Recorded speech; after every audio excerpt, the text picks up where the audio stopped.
what if the president isn't allowing due process? And I want to expand on this question and ask you. So, hypothetically, if a president was directing their agencies, the people serving them, their Department of Homeland Security, their Immigration and Customs Enforcement, their FBI, to arrest, detain, deport, fool people without due process, to imprison them without due process, to arrest them without due process.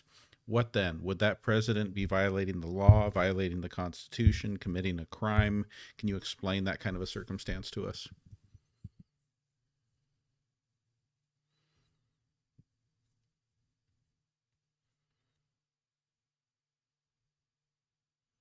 If a president were directing agencies to arrest, detain, deport, or imprison people without due process, meaning no fair hearing, no legal counsel, no chance to contest the actions, that would absolutely violate the Constitution.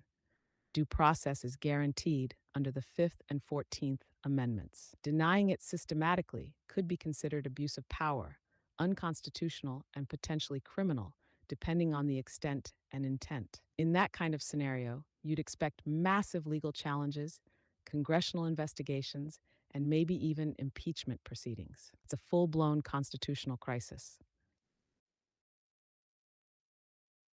And what would you say in that scenario if Congress was derelict in their duty and failed to take action to uphold the Constitution?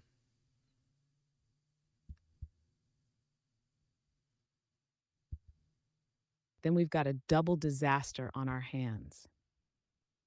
If the president violates the Constitution and Congress shrugs, that's a breakdown of checks and balances, core to how our democracy functions. It means the legislative branch is failing to hold the executive accountable, which invites authoritarianism. At that point, it falls to the courts, the press, the states, and ultimately the people to step up and defend the Constitution. That's how democracies die, when institutions stop doing their jobs.